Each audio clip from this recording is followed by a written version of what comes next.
Hey everybody, back at ALIS, CLIC Live. I've got Mike from StayPineapple. We're talking hotels. Mike, how are you? I'm doing great, Craig. Thank you so much for asking. Good. All right, we're day two, basically, of ALIS. What have you seen? What have you heard? What do you think? We were talking about it earlier. It's been a little quiet, but good, which has offered some great conversations. I think everybody is trying to feel out the market. Obviously, last year everybody was really excited about interest rates coming down. That didn't quite happen the way people expected. So I think it's a little bit of a wait and see, but there's some opportunity there, especially for an organization like us. I think you're right. And, I love hearing the same song and dance over and over. Wait for the interest rates to come down. And, all this money's on the sideline and it'll deploy and this and that. And it's like, you're forgetting one thing.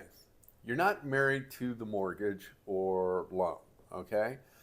And if you're waiting for that interest rate to come down and then start looking, you're already behind the eight ball and you're going to lose out on deals, okay? You need to go buy that hotel now or refinance it right now and wait for those loans to come down and then refinance out of that. That's right. Because it is about the asset, not the loan.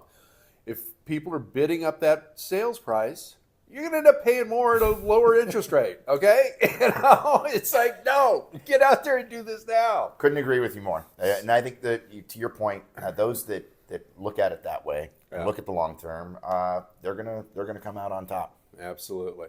Now, I think you're getting really active in one of my favorite cities in California, San Francisco. Is that true? Yeah, well, I think I have a lot of anticipation and a lot of excitement around what's happening in San Francisco. There's a new administration there with a very clear focus on what is needed in terms of the city and obviously all the homeless crisis there. The new mayor has a great background in that space. And the thing that I'm most excited about, our property is just a couple of blocks off of Union Square, and the city has entered into a partnership with BRV, who is known for completely repositioning and cleaning up Bryant Park in New York City. That's right. They have over 200 activations planned for Union Square this year alone.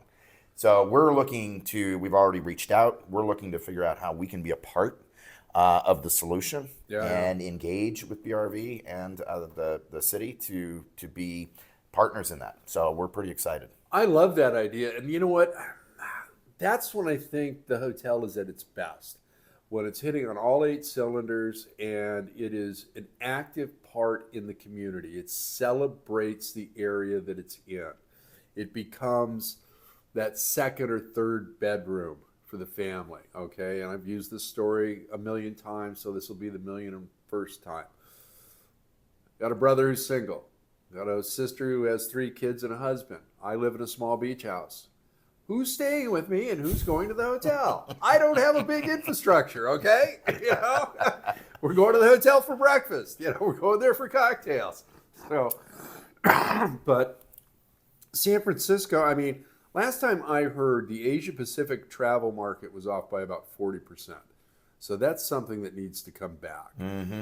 But, you've got AI and various other tech, should I say bros, which I hate that phrase, People. coming back. You got the tech industry, yeah. So they're starting to come back.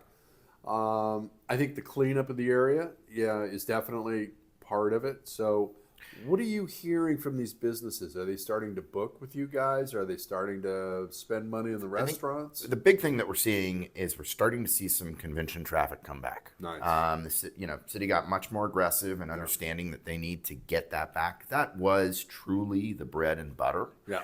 And I think once we see that traction, we're actually excited. Our revenue management team sees lots of opportunities for compression throughout the year.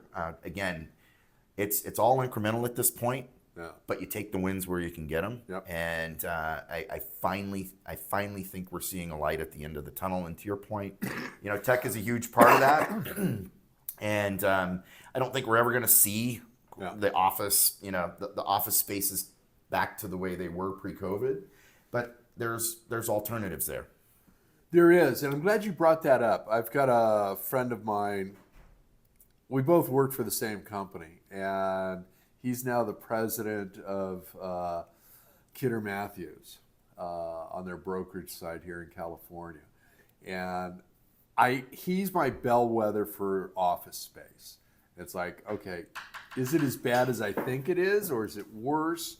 And what are the opportunities for some sort of conversion, whether it's a hotel enhanced mixed use development or condos or something like that.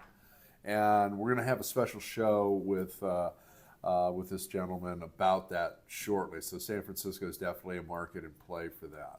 And yeah, 100%. I think that those that are getting there's a lot of creativity around redeveloping office space, and something that I saw that was really cool was taking all of your plumbing and your stacks and moving it to the exterior of the building. Yeah. And those who figure that out the quickest will win.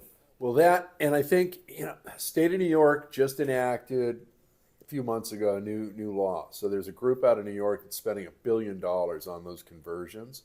And I think there is a business model there to look at, no matter what you're going to convert it to, and help us out.